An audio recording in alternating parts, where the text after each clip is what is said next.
Kan dimulai dari Ustadz Dery. Ya. Nanti Ustadz Dery juga akan kasih komentar karena saya tiba-tiba belajar banyak Pak Ustadz.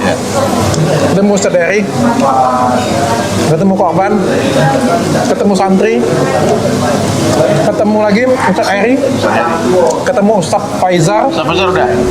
Tapi ternyata setelah belajar sekian banyak, sedikit mengubah mindset saya. Tentang dukun atau tentang Baik Islam. dukunan, baik juga Islam. Ya. Jadi saya minta dilurusin lagi dengan Pak Ustadz ini. Jadi Masya Allah ya dokter, itu dari belasan ribu komentar tuh ya, semua doa yang baik buat dokter. Amin. Dia tanya kapan nih login. Itu komentar paling banyak. Kapan login ya? Saya mau belajar dulu. Saya jadi tertarik nih, pengen belajar lebih dalam lagi nih. Kenapa enggak? Kita harus open mind. Saya selalu bilang gitu. Makasih mau ini. Kapan-kapan dia harus datang. Tapi boleh kan saya belajar? Saya non Muslim pengen belajar, boleh kan Pak Ustadz? Saya belajar Kristen. Boleh Saya ya? belajar Hindu. Saya sampai ke India belajar Hindu. Boleh. Oke. Yang menyuruh saya pertama belajar Islam orang Yahudi. Kan tujuannya sama aja. Itu yang hebat bukan kita, yang hebat bukan nenekku, yang bukan bapakku, yang hebat bukan aku. Yang hebat itu Allah itu. Itu yang aku bahas dari awal-awal itu. Berhentilah membesarkan makhluk, berhentilah membesarkan diri sendiri, membesarkan bapakku, pamanku, kakekku, nenekku. Berhentilah. Ya. Meskipun anaknya Nabi, kalau dia tak beriman, kalau dia tak baik, tetap baik celaka. Nabi Nuh anaknya tenggelam sama banjir. Nah, jadi jangan merasa sombong, jangan sombong. Sebesar darah tidak boleh ada kesombongan. Karena aku sudah bilang berkali-kali, siapa saja yang bersumpah demi Allah dan Rasulullah tanpa diminta, itu pastikan dia berdusta. Oh, oke. Nah, jadi kalau ini bohong. Ya kalau orang yang ngomong demi Allah, demi Rasulullah, demi Allah, demi Rasulullah, Oh. nggak boleh itu main-main dengan kalimat itu. Itu kalimat boleh digunakan di saat terdesak, di saat kita udah terancam, ataupun di pengadilan yang kalau kita nggak bersumpah orang di penjara. Oh, bukan semakin banyak diomongin semakin bagus ya kayak gitu ya? Oh, nama Tuhan. Ya, jangan pakai demi Allah, wallah itu jangan, itu sumpah, itu kalimat sumpah. Ya, Masya Allah, Subhanallah, Allah. Beda ya, demi Allah dengan Masya Allah itu beda ya? Beda. Pak Ustadz. Kalimat indah itu banyak. Subhanallah, Alhamdulillah. Apa bedanya, Pak Ustadz? Allahu Akbar. Ya kalau kita takjub ya dengan seseorang kita ucapkan Masya Allah. Itu bukan demi Allah juga ya, sama ya? Bukan, beda. Wallahi demi Allah, bila itu kalimat bersumpah. Oh. Nggak ada yang lebih tinggi dari itu. Oke. Nah, Subhanallah, Maha Suci Allah. Alhamdulillah, segala puji bagi Allah. Bismillah, dengan menyebut nama Allah. La ilaha illallah, tidak ada Tuhan selain Allah. Itu kalimat sederhana bisa aja. Oke. Kenapa harus bersumpah? Berarti bisa memilih kata-kata yang lain Nah, lebih iya. seperti itu. Tidak masuk dok.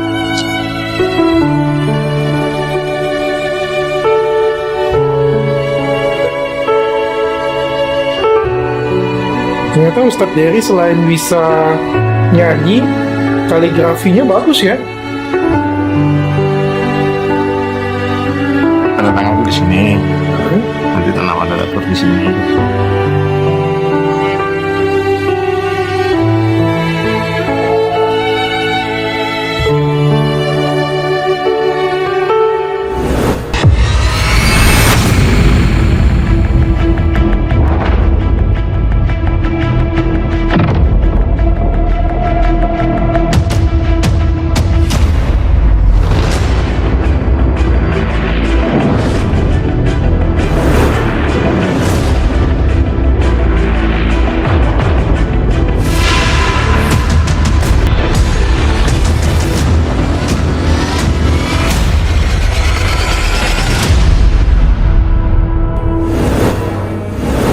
Assalamualaikum warahmatullahi wabarakatuh.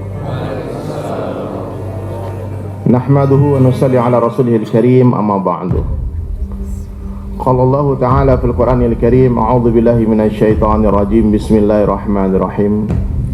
Kuntum khaira ummatin ukhrijat lin-nas ta'muruna bil ma'ruf wa tanhauna 'anil munkar wa tu'minuna billah. Wa qala Nabi sallallahu alaihi wasallam fi hadis qudsi عن أبي درداء رضي الله عنه يقول سمعت أبو القاسم صلى الله عليه وسلم يقول إن الله قال يا عيسى inni ba'itsu min ba'dika ummatan in asabahum ma yuhibbuna hamidullah wa in asabahum ma yakrahuna tasabu was-sabaru wala hilma wala ilma. Wa qala Isa alaihi salatu wassalam, ya rabbi kaifa yakunu hadza lahum wala hilma wala ilma. Qala Allah ta'ala u'tihim min hilmi wa ilmi, atau kama qala Rasulullah sallallahu alaihi wasallam. Alhamdulillah, hadirin yang mulia, kita bersyukur kepada Allah Ta'ala karena Allah telah memilih kita dan menjadikan kita semua sebagai umatnya Rasulullah sallallahu alaihi wasallam. Khaira ummat. Di Al-Quran itu dikatakan the best of ummah, sebaik-baiknya umat. Umat yang Allah Ta'ala bangga-banggakan di dalam seluruh kitab, di dalam Taurat, Zabur, Injil. Allah ceritakan tentang kita. Allah cerita kepada Nabi Musa alaihissalam, kepada Nabi Ibrahim alaihissalam, cerita kepada seluruh Nabi, cerita kepada Nabi Isa alaihissalam, sehingga Nabi-Nabi pun berdoa kepada Allah, ya Allah jadikan kami sebagai umatnya Muhammad sallallahu alaihi wasallam. Nabi Musa ingin seperti antum, bang. Nabi Ibrahim ingin seperti apa?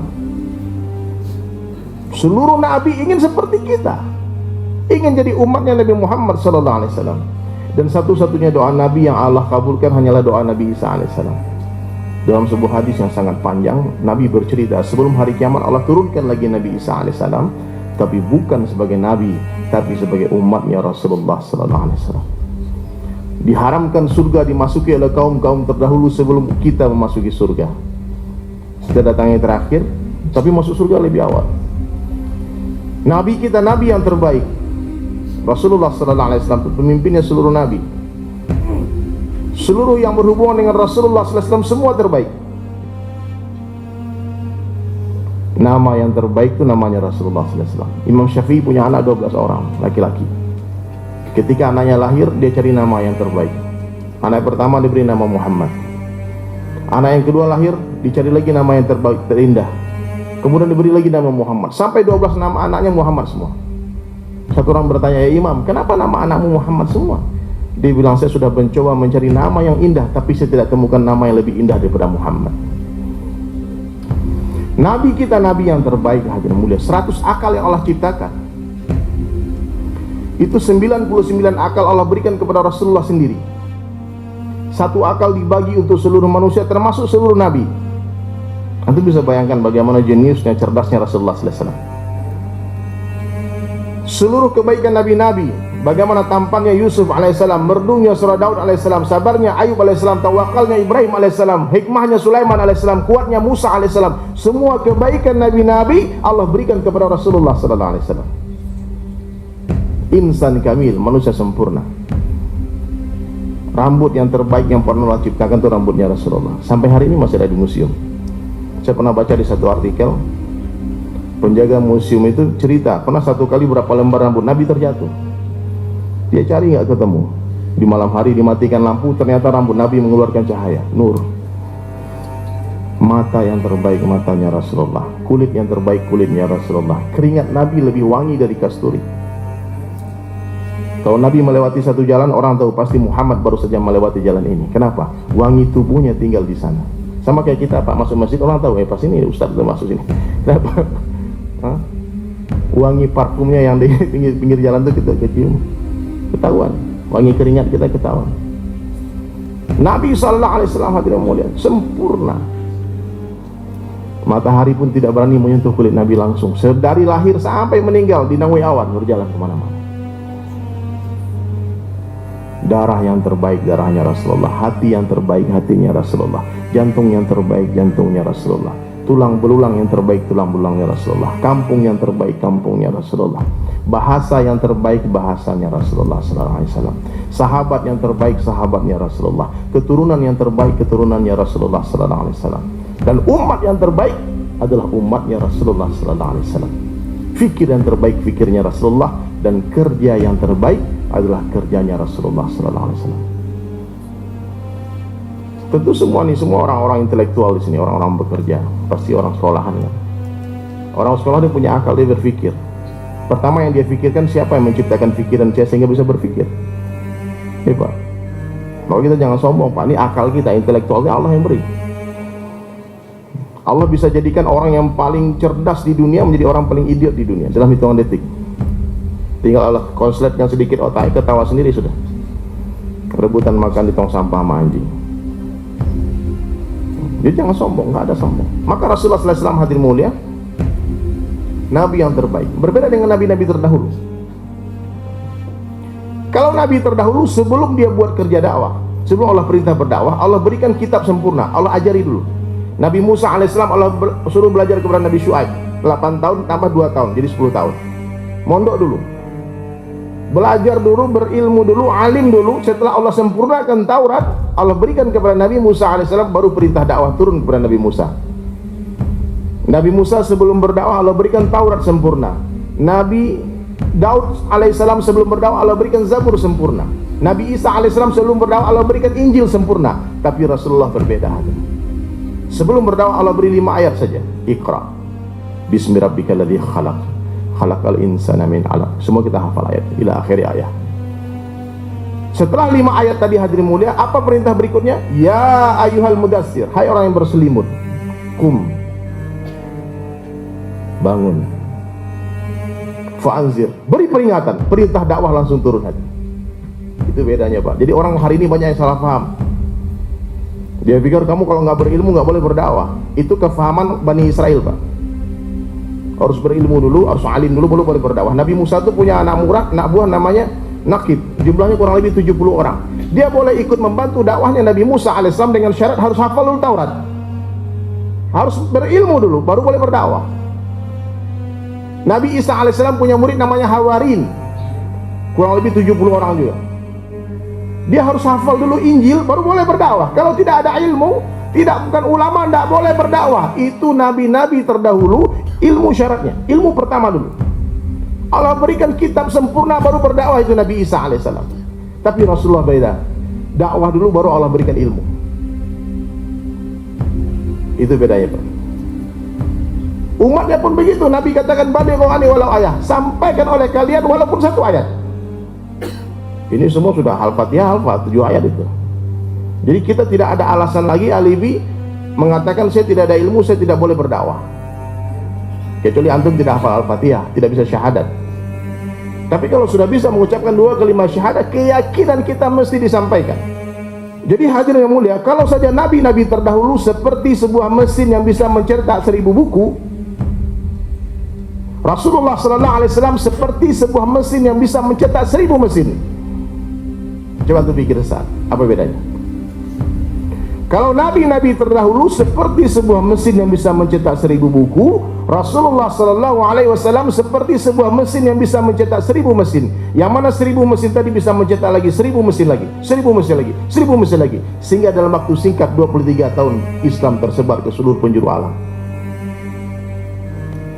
Apa rahasianya? Rasulullah SAW diperintah oleh Allah mengabarkan kepada seluruh sahabatnya bahwasanya dakwah adalah kerja kalian. Kenapa? Karena setelah aku tidak akan ada lagi nabi, la nabiyya ba'da. Bagaimanapun rusaknya orang di Jakarta, Pak, Allah nggak akan turunkan lagi nabi di Jakarta. Pelacuran di mana-mana, korupsi di mana-mana, pembunuhan di mana-mana, begal di mana-mana, Allah tidak akan turunkan lagi nabi. Siapa yang harus perbaiki keadaan itu? Seluruh orang yang mengaku sebagai umatnya Rasulullah SAW. Baik dia ulama ataupun dia orang biasa, baik dia ustaz ataupun dia orang biasa saja, dia tidak tahu apa-apa. Baik dia pedagang, petani, presiden, gubernur, bupati, semua mesti buat usaha dakwah. Semuanya mesti bekerja sama dalam dakwah. Tidak bisa orang berilmu saja yang berdakwah. Pergi perang itu tidak bisa jenderal semua Pak.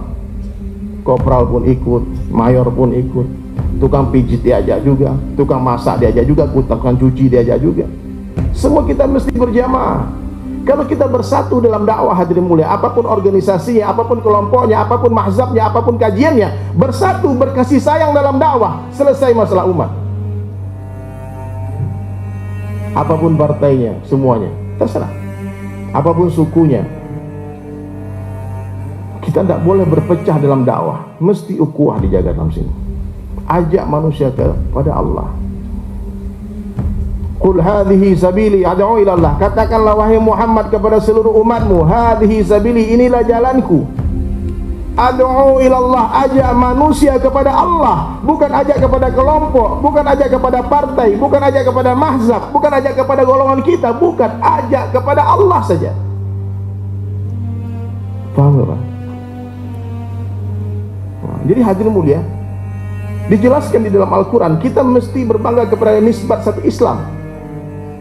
Wa man ahsanu qawlan mimman da'a ilallah. Siapakah yang qaulannya? Antum kalau buka kitab tafsir, saya bukan ahli tafsir, tapi saya baca-baca saja. Itu ulama menjelaskan qaulan itu maknanya perkataan, perbuatan, dan tulisan. Jadi siapa saja yang tidak bisa berucap, dia bisa menulis. Antum bisa menulis, bisa berbuat, berakhlak. Itu dakwah. Mimman da'a ilallah, daripada orang yang berdakwah kepada Allah. Jadi qaulan itu disamakan dengan dinan. Siapakah yang agamanya yang lebih baik daripada orang yang berdakwah mengajak manusia kepada Allah? Siapa, Pak? Pertanyaan Allah tidak perlu dijawab karena tidak ada jawabannya. Sampai detik ini, Pak, setiap majelis saya tanyakan, Ustadz, Kiai, Tuan Guru, Ajangan, Maulana, Syekh, tolong jawab pertanyaan saya. Apakah ada perintah Allah yang lebih besar dari dakwah?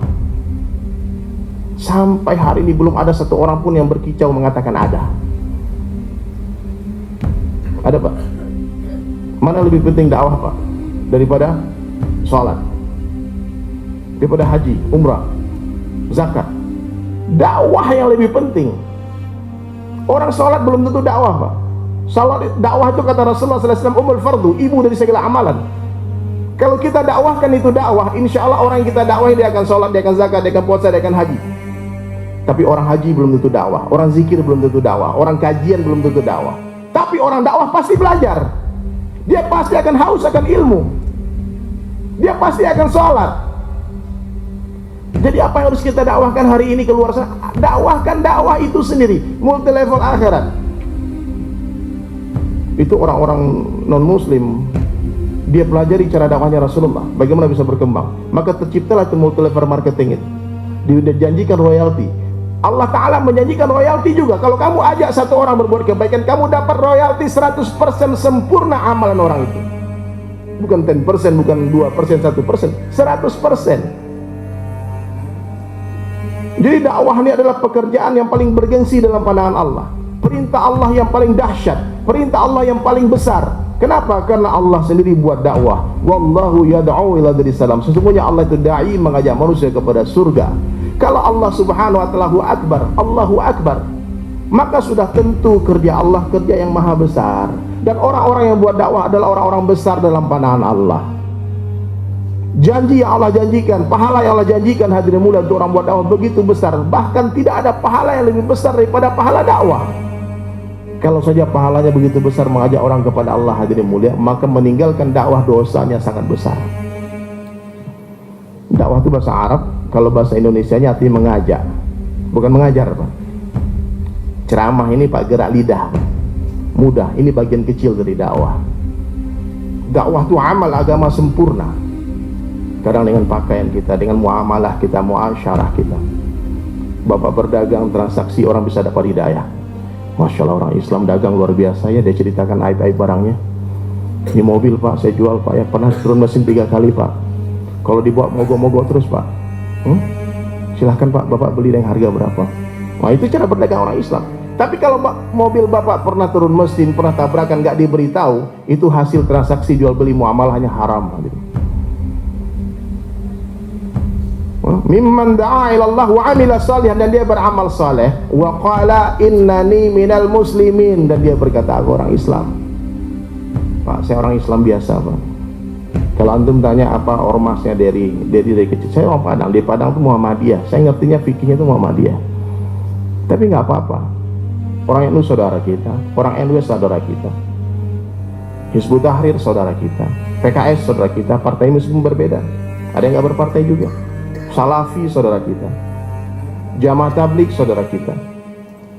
Lihat kebaikan, jangan lihat keburukan. Nggak ada satupun yang sempurna di dunia. Siapa yang sempurna di sini, Pak? Pergerakan mana yang sempurna? Tolong berdiri di sini, Pak. Jelaskan pergerakannya. Gak ada yang sempurna hari ini. Kita terpisah 1400 tahun dari Rasulullah SAW. Ada orang kajian hebat, salafi, kajian dahsyat, menyelidiki hadis-hadis sahih. Kita perlu ini dalam Islam. Orang yang menjaga kemurnian hadis Nabi SAW. Ada yang kontak. Ada jamaah tabligh kerjanya ngajak orang gila masuk masjid, ke diskotik, ke kafe, preman-preman tukang bacok. Ini kiai nggak bisa buat, Pak. Ustadz nggak bisa buat, nggak berani, Pak. Kalau saya nikah, saya bukan ustadz, maka saya nongkrong saya di kafe. Kalau di Bali itu, saya kan di Bali tinggal. Hari-hari Pantai Kuta saya pakai kayak gini aja. Saya nggak ngomong agama, saya cuma jalan saja. Kadang-kadang orang ikut di belakang. Saya lagi jauh lah nih keliling dengan teman-teman. Tiba-tiba ada bule 4 orang ikut di belakang. Diikuti kita jalan sampai ke masjid. Sampai di masjid ditanya, "Hey brother, kamu beli pakaian tuh kayak di mana tuh? Baju tuh kayaknya asik gitu ya.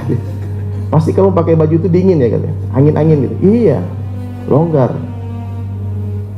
Soal kenapa? Ini cara pakainya bukan orang Islam aja, Pak. Yesus bajunya kayak gini tuh.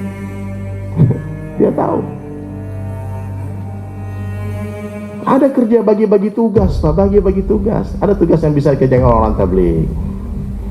Datang ke rumah, berani, Pak? Ketuk rumah orang, Pak? Nggak berani, Pak. Orang tabligh setinggi apapun tiang rumah orang, Pak, apa? Setinggi apapun pagarnya dia gendar, Pak. Assalamualaikum. Keluar orang, apa kamu? Assalamualaikum, Pak. Maaf, Pak. Kita saudara, Pak. Karena kalimat la ilaha illallah, Pak. Wah, udah. Sunnah, ya Allah, makasih, ya Allah, makasih. Ya Allah hidayah, ya Allah hidayah. Itu tabligh spesialnya. Anti tanya hadis nggak ngerti mereka, kecuali ulama-ulamanya. Karena mereka kelebihannya di sana.